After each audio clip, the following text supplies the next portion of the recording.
तेलंगाना के कारगुजार वजीर आला केसीआर जब आदिलाबाद के इलाके कागजनगर में इंतखाबी जलसे से खिताब कर रहे थे, उस वक्त एक शख्स ने उनसे 12% मुस्लिम रिजर्वेशन पर अमलावरी के बारे में सवाल पूछ लिया, जिस पर केसीआर काफी बरहम हो गए। आप देख सकते हैं किस तरह केसीआर ने उस शख्स पर बरहमी का इजहार किया। देखिए वीडियो। बैठो, खामोश बैठो। वही 12% ही बोले, खामोश बैठो, बैठ जाओ।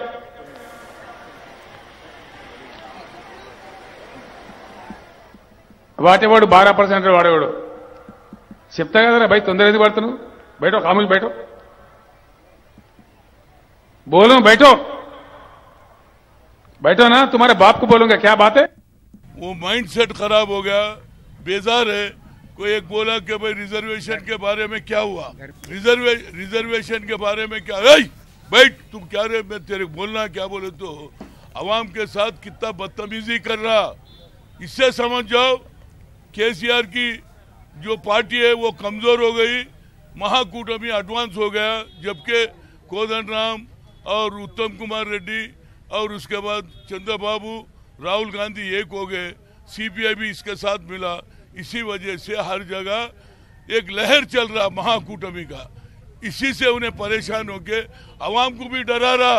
रिजर्वेशन नहीं पूछ सकते, बराबर, ये डेमोक्रेसी कंट्री है, डेमोक्रेसी में हर आदमी अपनी बात बता सकता है। अब धरना चौक हटा दिए, अब इलेक्शन में भी बात करने का बंद कर दिए, तो इससे समझ जाओ आने वाले इलेक्शन में महाकूटमी की जीत, महाकूटमी की जीत। पर्सन शुजात अली इस वक्त हमारे साथ जुड़ चुके हैं। शुजात अली, आपका खैर मकदम है न्यूज़ 18 उर्दू में। शुजात, आपसे जानना चाहेंगे केसीआर के ऐसे बयानबाजी को लेकर के, इस तरह का बर्ताव जो उन्होंने अवाम के साथ अवामी रैली में किया है, इसको किस तरह से देखा जा रहा है और इससे कांग्रेस को क्या फायदा होगा?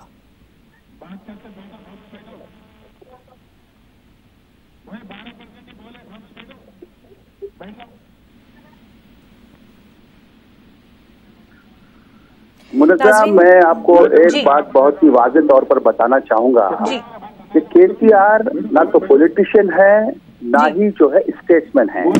ये बिल्कुल जो है गली के लीडर की तरह बर्ताव कर रहे हैं।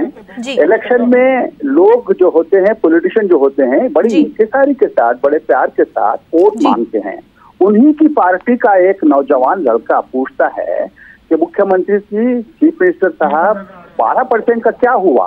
तो उस पर वो जो रिएक्शन दे रहे हैं, ऐसा दिख रहा है कि वो लड़के के बाप नहीं बल्कि इनके बाप की जागीर है ये तेलंगाना रियासत। ये लहजा, ये अंदाज इस बात का सबूत है कि वो बुरी तरह इलेक्शन में हारने वाले हैं। जो शख्स जीतता है उसके पास इंकिसारी होती है, मिलनसारी होती है, तो वो इंकिसारी और मिलनसारी को बालाए ताक रखकर बिल्कुल गली कूचे के लीडर की तरह बात कर रहे हैं, जो ना सिर्फ उनके हक में बेहतर नहीं है बल्कि हमारी जो सियासत है उसके हक में भी बेहतर नहीं है। ये गिरावट किसी हालत में काबिले बर्दाश्त नहीं है। जी और जहाँ तक सवाल आपने ये कहा कि इससे क्या कांग्रेस को फायदा होगा, आप याद रखिए, कांग्रेस फायदे या नुकसान की खातिर चुनाव नहीं लड़ती है, कांग्रेस कॉम्प्रोमाइज नहीं करती है। अगर कांग्रेस ने तेलंगाना दिया है तो वो एक बहुत बड़े रिस्क के साथ दिया है। हमें पता था कि अगर तेलंगाना बनेगा तो एक बड़ी रियासत आंध्र प्रदेश में हमें बहुत बड़ी जक लगी और जक लगी है, जक लगेगी और जक लगी है। लेकिन अब हम फिर जो है पंडित नेहरू कहा करते थे कि इस तरह तय की है मंजिलें, हमने गिर पड़े, गिर कर उठे, उठकर चले।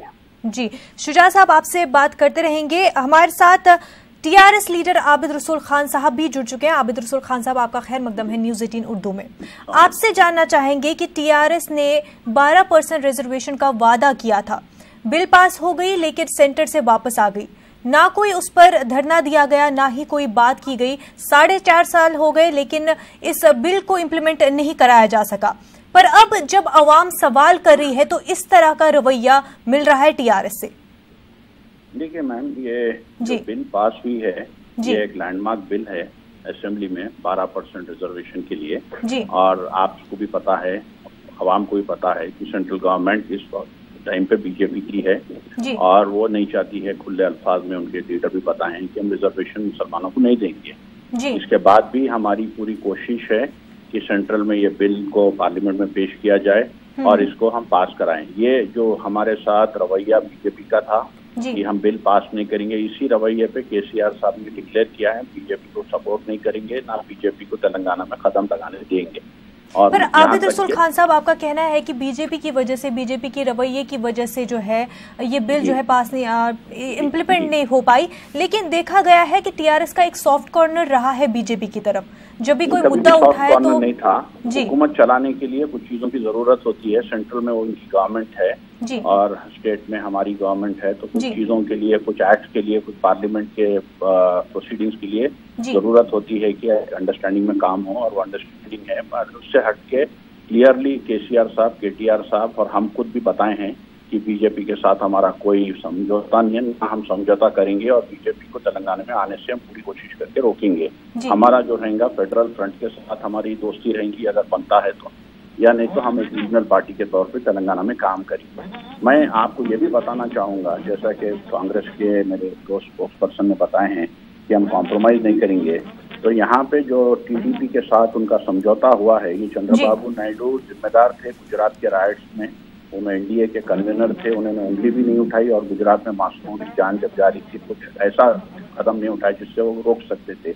उसी तरीके से 3 महीने पहले तक वो बीजेपी का एक एनडीए का हिस्सा थे और एनडीए से अपने पूरे ताल्लुकात रखे हैं, और सिर्फ तेलंगाना में एक एंट्री लेने के लिए कांग्रेस का आज हाथ पकड़े हैं। और थर्ड चीज मैं ये बताना चाहूंगा कि कांग्रेस पार्टी 12% रिजर्वेशन के बिल के लिए इतनी जब कोशिश कर रही है, तो मैं उनसे ये सवाल करना चाहूंगा कि कम्युनल वायलेंस बिल जो 2011 में पार्लियामेंट में रखा गया था, फिर 2013 में रखा गया था, ये बिल कांग्रेस ने क्यों नहीं पास किया? अगर वो बिल पास होता था तो आज कोई मुसलमान के ऊपर उंगली उठाने से आदमी डरता था और अपने आप को रोकता था, और आज मुसलमान जो मारे जा रहे हैं ये सब मुसलमानों की जान बचती थी।